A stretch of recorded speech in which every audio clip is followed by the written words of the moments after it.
barbaridades no puede ni imaginárselas. Lo inconcebible de la Shoah provoca hoy día reacciones de incredulidad, sobre todo entre las personas ajenas a la realidad europea de la primera mitad del siglo XX. Lo innombrable crea dificultades a la hora de dar el testimonio. Pero, como dice el poeta polaco Zbigniew Herbert, tienes poco tiempo, hay que dar el testimonio. Hay que dar el testimonio por tres razones fundamentales.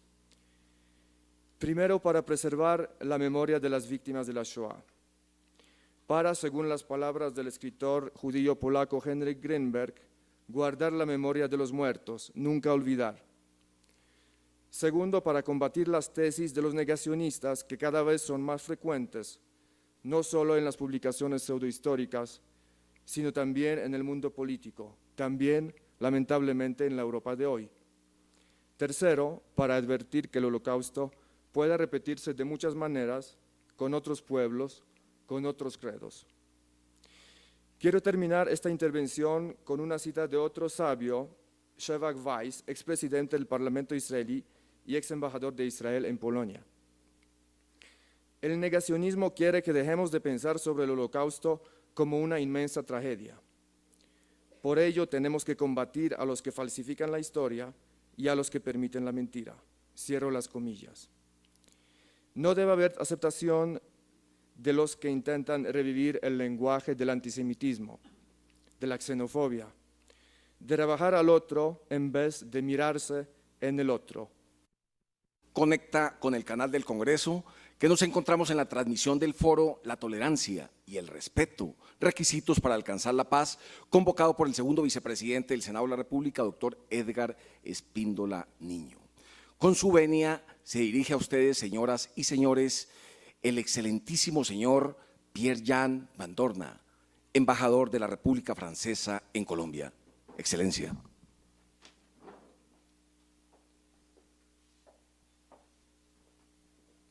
Señor segundo vicepresidente del Senado, señor William Soto, embajador de los activistas para la paz, queridos colegas, señoras y señores. En 1981, joven asesor del nuevo primer ministro francés, tuve el encargo de preparar una visita del primer ministro a Polonia. Claro que en el marco de esa visita, el deber del primer ministro y de nuestra delegación era visitar a Auschwitz. Fui a Auschwitz y ahí, preparando esa visita, tuve el privilegio de tener una guía excepcional. Una mujer que había sido internada en Auschwitz poco tiempo antes de su liberación y por ende había milagrosamente sobrevivido. Tenía un poquito más de 50 años. Pero hay algo que me impresionó en ese momento, era el rostro de esa mujer. Había decidido quedarse del campo, donde había sido internada a los 16 años, y su rostro todavía llevaba como una eterna juventud. Tenía un rostro arrugado, los años habían hecho sus obras, sus ultrajes, y sin embargo, su expresión, su rostro seguían teniendo 16 años, como si su vida, como si el tiempo, hubieran parado en el momento cuando había entrado en Auschwitz. El recuerdo de esa señora me acompañó desde aquel momento y hasta ahora. Por eso quiero asociar su recuerdo a este evento que nos reúne. Dicho esto, con su permiso y en presencia de mi colega alemán, quisiera evocar otro momento de nuestra historia, que está íntimamente vinculado con esa conmemoración. Celebramos este año los 50 años del Tratado del Elíseo, 1963-2013. El general de Gaulle, el jefe de la Francia libre, gran resistente, pero también que combatió en la Primera Guerra Mundial, recibe a otro veterano alemán, el canciller Adenauer. Los dos han resistido. Los dos son figuras inmensamente respetadas en sus respectivos países y en la comunidad internacional. De Gaulle dice a Adenauer: todos los franceses resistieron, Adenauer dice a De Gaulle, los alemanes no sabían. Cada uno miente, cada uno sabe que el otro miente, pero hace como si lo creyera, porque saben que en ese momento esa mentira histórica es necesaria para sellar definitivamente la reconciliación entre dos países, dos pueblos, que han conocido 3 guerras devastadoras. Hemos hablado de los genocidios. Hay un genocidio del cual no se habla, es el de la Primera Guerra Mundial. 3 millones de muertos, hoy celebrados como héroes. Pero los responsables de este genocidio de la Primera Guerra Mundial, si fueran juzgados con los criterios de hoy, pasarían ante la Corte Penal Internacional. Una mentira histórica, 1963. 32 años más tarde, el recién electo presidente de la República Francesa, Jacques Chirac, preside, como todos sus antecesores, la ceremonia de conmemoración de lo que llamamos en francés la rafle du Veldiv. Ese momento cuando las familias judías de París van a ser reunidas, parqueadas, en un estadio, es el Veldiv, donde se solían organizar carreras de pista de ciclismo, antes de su deportación. Y en ese momento el presidente Jacques Chirac dice, lo que pasó aquí no es solamente la responsabilidad del Estado colaboracionista de Vichy y del mariscal Pétain, es la responsabilidad de Francia. Todos somos los herederos de esa responsabilidad. En ese momento, Jacques Chirac rompe con una mentira histórica y entonces decide no terminar porque nunca se terminó de pagar, pero sí pagar una deuda todavía pendiente. Crea una comisión, la Comisión Matteoli, y ocurre que en ese momento las funciones que ejerzo al lado, pocos años después, del ministro, del canciller como asesor principal, que vaya a ser encargado de implementar lo que llamamos la reparación a las víctimas de las leyes antisemitas de Vichy. Esa reparación todavía no ha terminado. 10 años más tarde, lo que implementamos Urbi et Orbi, porque se trataba de dirigirse a la comunidad judía entera en el mundo, sigue hoy en día. Durante esos años, el recuerdo de la señora de Auschwitz me acompañó como me sigue acompañando. Hoy en día nos reunimos bajo el tema de la paz, y tenemos razón. En particular, encuentra un eco fantástico en Colombia, después de las buenas noticias que recibimos de La Habana hace unos días atrás. Pero es bueno y es justo que nos sigamos reuniendo para recordarnos, para meditar, para rezar y para estremecernos cuando vemos la historia que nos precedió. Muchísimas gracias.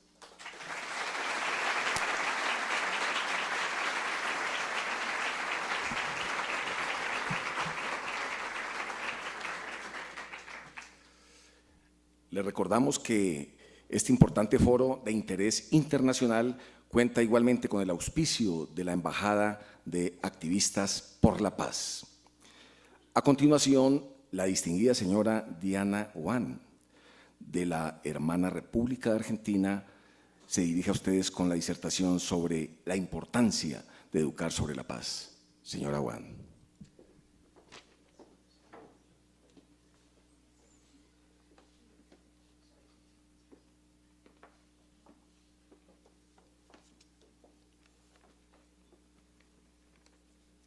Buenos días a todos. Traigo el informal saludo de la República Argentina a todos ustedes. Nosotros estamos en las mismas, con algunas diferencias, no somos iguales, pero estamos en las mismas en la búsqueda de la paz, de la comprensión, el respeto y una convivencia armoniosa y humana. Es mi responsabilidad hablar hoy sobre por qué educar sobre la Shoah. Pero fuera del programa que yo me había planteado, quiero compartir con ustedes la emoción profunda que siento luego de haber escuchado a estos embajadores. Si alguien se lastimó, si alguien se fragmentó, Si alguien perdió su condición esencial en la Shoah, fue la humanidad. No fue solo el pueblo judío, fue la humanidad. Y lo que ustedes han hecho hoy es lo que se necesita para recuperar la paz y la confianza en la humanidad. ¿Qué es lo que se necesita? Primero, el reconocimiento del daño. Sí, yo lo hice. Yo país, yo Francia, yo Polonia, yo Alemania, lo hice. El segundo, el arrepentimiento. No estuvo bien. Me arrepiento de haberlo hecho. No debía haberlo hecho. La víctima necesita que se le reconozca el daño. La víctima no puede estar pidiendo, por favor, reconózcanme que me lastimaron. La víctima fue la humanidad. Y el tercer requisito es el resarcimiento, es la compensación. La compensación, por ejemplo, en estas declaraciones, por ejemplo, en esa maravillosa aceptación de Chirac, por ejemplo, en la ley del Wiedergutmachung de Alemania y toda la educación que en Alemania se hizo en el antifascismo. Por ejemplo, en el reconocimiento de Polonia, en esto que dijo el embajador, que yo como polaca se me llenaron los ojos de lágrimas. Así que estoy muy emocionada y les agradezco. Como son las mismas cosas que yo escucho de los embajadores en Argentina, ya no es una cosa personal de ustedes, debe ser un dictado de sus países, con lo cual me pone mucho más feliz, porque no es una cosa individual.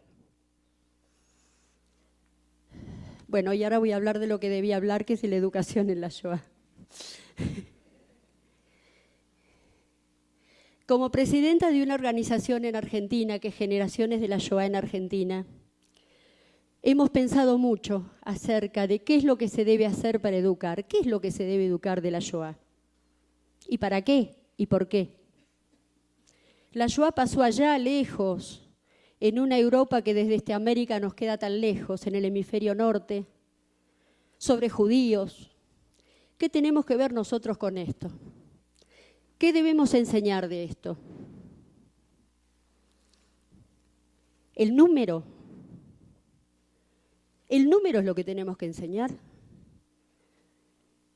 Es la aritmética del horror y la aritmética de la vergüenza humana. ¿Importa cuántos fueron? ¿Importa si fueron 6 millones, 1,5 millones de niños, 800.000 en Ruanda, 1,5 millones en Armenia y casi 60 millones de muertos durante la Segunda Guerra Mundial? No es por el número. Hubo genocidios que tuvieron más víctimas. No es el número lo que importa. Los métodos empleados. Pues tampoco. Todo genocidio en la historia de la humanidad aprovechó de los métodos que la tecnología le brindaba en ese momento y los usaba al máximo. No es eso lo que tenemos que enseñar sobre la Shoah, creemos nosotros. ¿Qué hace que la Shoah, este genocidio que es el más y mejor documentado de la historia de la humanidad, y que se sigue investigando y que se siguen encontrando cosas y que se sigue abriendo y armando ese rompecabezas endiablado de lo que fue? ¿Qué tiene la Shoah que debe ser transmitido? El profesor Yehuda Bauer, el académico de la Universidad Hebrea de Jerusalén, dice que lo que debemos transmitir es que por primera vez en la historia de la humanidad, por primera vez en la historia de la humanidad, todo un pueblo fue designado a la muerte. Absolutamente todos. Niños, ancianos, jóvenes, embarazadas, todos. Que por primera vez en la historia la víctima era designada por quién era y por cómo había nacido. No por algo que hizo, ni por algo que ponía en riesgo de hacer, simplemente porque había nacido judío. Nada más, no había otra culpa sobre esta persona. O sea, si yo soy culpable y soy blanco de la muerte por cómo nací, no tengo forma de salvarme. No puedo convertirme, no puedo decir, ya no pienso así, pienso otra cosa, porque es mi condición de vida. Por primera vez en la historia de la humanidad, el judío iba a ser asesinado sin límites geográficos, donde fuere, en el país que fuere, en el lugar que fuere. Está la famosa historia del judío, que había un solo judío en una isla griega y fue toda la flota a buscar a uno. Si no consiguieron matarnos a todos, fue porque las fuerzas aliadas derrotaron al nazismo en el 45. Si no, muchos de los que estamos acá no estaríamos. Y no solamente los judíos, déjenme decir que cuando se empieza con uno, como dijo, ya no me acuerdo quién, se sigue con otros, ¿sí? Entonces tal vez no habría ni negros, ni marrones, ni rojos, ni amarillos, ni discapacitados, ni sordos, ni epilépticos, ni puedo seguir. El mundo sería ese mundo maravilloso que inventaron o que deliraron los nazis. Y esto me lleva a la última característica. Por primera vez en la historia de la humanidad se decide el exterminio de un pueblo por causas falsas ideológicas. No fue por religión, no fue por motivos económicos, ni siquiera fue por motivos geopolíticos. Esos son los motivos de los genocidios: religión, geopolíticos, economía. Acá, la causa de la designación del pueblo judío al exterminio total fue un invento y una superchería científica que no existe, que es la teoría racial. No hay razas entre los seres humanos, somos una sola raza. Nuestras diferencias exteriores son, no sé si en Colombia se dice igual, son de chapa y pintura.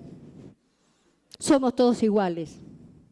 Entonces los nazis tomaron esta teoría que es fraguada, que es científica, se ha probado por la investigación del genoma humano que no existen razas, es una sola. Entonces todos estos elementos hacen que la Shoah haya sido única en la historia hasta ahora. Que la Shoah no haya tenido precedentes. Pero lo que hace que debe ser enseñada es que la Shoah es un precedente. Ha establecido un nuevo estándar en la humanidad. Es decir, lo que antes no se podía, ahora se empieza a poder. Ha probado que no hay nada que un ser humano no pueda hacerle a otro ser humano. Esto hay que enseñarlo. Entonces debemos enseñar, creo yo, básicamente dos cosas. Primero, la historia de la Shoah. Y la historia de la Shoah en su relación con la Segunda Guerra Mundial, que habitualmente se manejan por separado. Y hay una intervinculación muy interesante, una interdeterminación. Hasta está la teoría de que la solución final fue generada a partir de Stalingrado, cuando el Ejército Rojo comienza a vencer al ejército alemán y ya no hay dónde llevar a los judíos. Entonces hay que matarlos. Así que es interesante la vinculación entre la Segunda Guerra y la Shoah. Y la otra cosa que podemos enseñar y que debemos enseñar, y que se nos va la vida como humanidad para enseñarlo, es la formación en valores. Tenemos que enseñar y estimular responsabilidad social y solidaridad. Ayudar al que precisa, sea cual sea lo que necesita y sea cual sea la distancia entre nosotros y el que necesita. Esto hay que enseñarlo en la escuela. Tenemos que enseñar a distinguir entre el bien y el mal. Así de simple, lo que dicen todas las religiones. Y si algo que yo considero que está mal, aunque a mí me ordene un poder superior que lo haga, yo tengo que saber que eso está mal y no lo haré. Y me haré cargo del castigo que eso implica. Esto quiere decir distinguir entre el fin y los medios. Distinguir entre lo legal y lo legítimo. Esto tenemos que enseñar. Y que la Shoah sea un ejemplo de esto. Para terminar, quiero leerles algo que escribió la profesora Anita Novinsky, una académica, una historiadora académica de la Shoah de la Universidad de São Paulo, Brasil. Una maravillosa mujer. Y escribió lo siguiente, disculpen que lo voy a leer. Querido profesor, le está escribiendo a los docentes.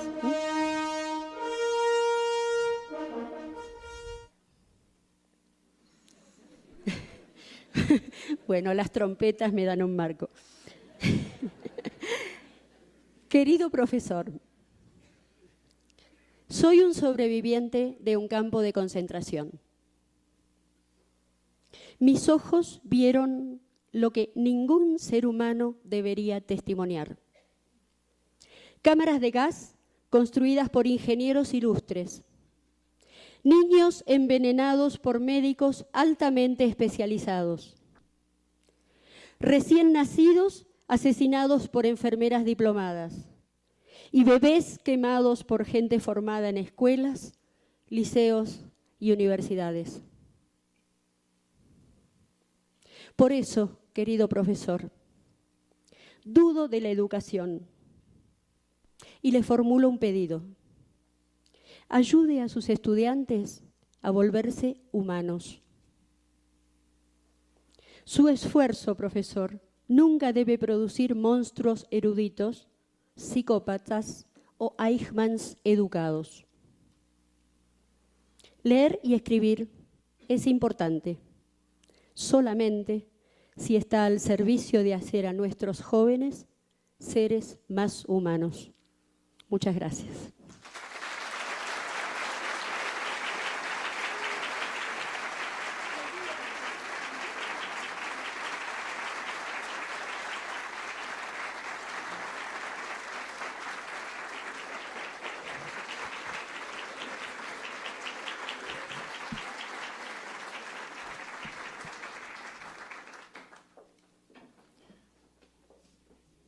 Me acaban de comunicar que la distinguida señora Diana Wan dictará la conferencia Perdón y Reconciliación, una experiencia a través de la Shoah. Hoy, a las 6 de la tarde, en el auditorio Jaime Hoyos de la Pontificia Universidad Javeriana. Están cordialmente invitadas e invitados.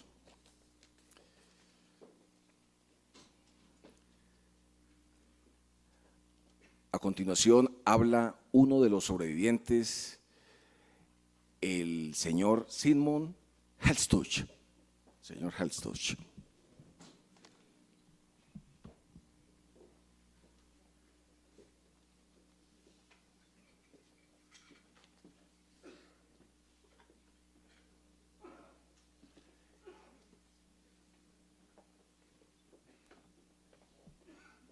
Muy buenos días a todos. Me perdonan, no estoy preparado para esto, ni sé hablar, pero voy a tratar. ¿Qué puedo decir?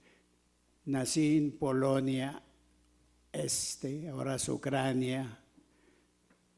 Mi familia era pequeña, papá, profesional, abogado, mamá y mi otro hermano. Y aparte los abuelos. Pasé muy duro, me logré salvar. De los pocos, quedamos como 120 sobrevivientes, no me acuerdo cuánto, pero más o menos 20,000 judíos. Por suerte y porque quería vivir. Nosotros cargábamos con mi mamá, que éramos los únicos sobrevivientes, veneno en el bolsillo. Si nos cogían para tomarlo. Mamá quiso suicidarse. Yo nunca le dejé porque tenía una esperanza. Tanto que logramos que un campesino que no nos conocía nos escondió. Estuve viviendo 10 meses en unas condiciones pavorosas. Un espacio de 80 centímetros de ancho, una pieza que separaron y humedad, frío, pero fui de los pocos privilegiados. Es muy duro contar todo esto, perder un hermano en un campo de concentración, papá que lo enterraron vivo en una tumba colectiva, abuela y tía que le llevaron un tren de muerte, pero no puedo quejarme. El resto es muy difícil contar, pero gracias a Dios y les agradezco mucho a todos por ese esfuerzo. ¿Qué puedo decir más? Gracias.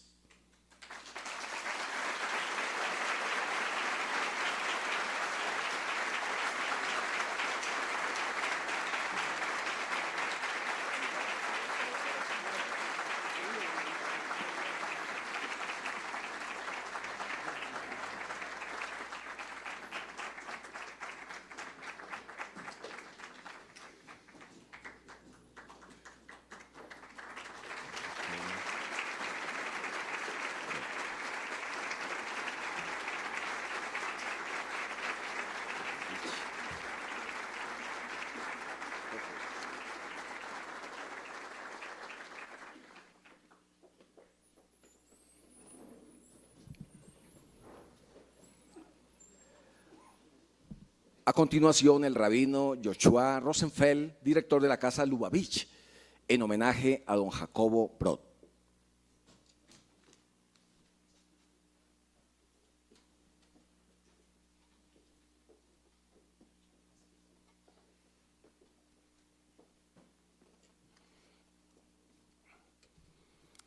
Doctor Edgar Espíndola,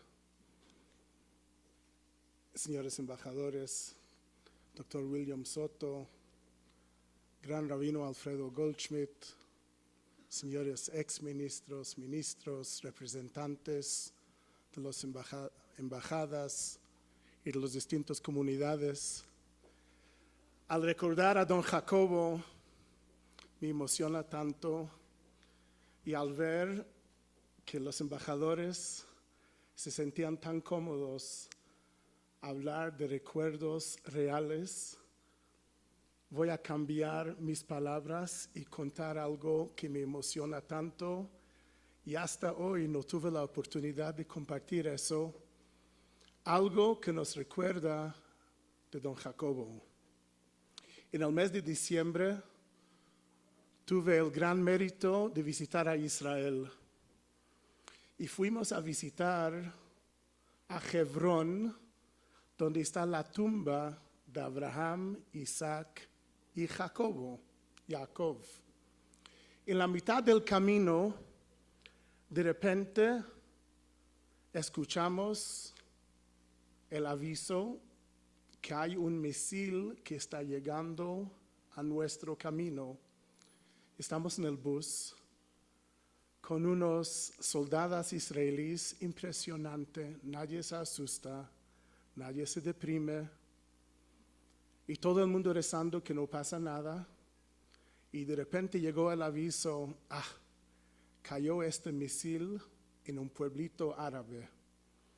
Yo ya pensando que voy a ver un aplauso en el bus, y todo el mundo, pobrecitas esos mamás árabes. Eso fue lo que nos enseñó don Jacobo. Eso es lo que nos enseña don Sigmund. Y eso es lo que la Shoah nos enseña. Amor a la vida. El pueblo judío en Israel. Y otro episodio. Llegué a mi hotel, me encontré con un joven que no era de la comunidad judía trabajando en el hotel. Y yo le dije, ¿pero qué haces aquí entre los judíos? Un joven árabe. Y me preguntó de dónde soy yo. Contesté de Colombia. Y me dice, estamos aquí porque los judíos aman a la vida. Vaya a tu pueblo, Colombia, me dice, y dígale a la gente que hay que tener un amor a la vida. Nunca tuve la oportunidad de compartir este mensaje del mesero que me pidió compartir eso.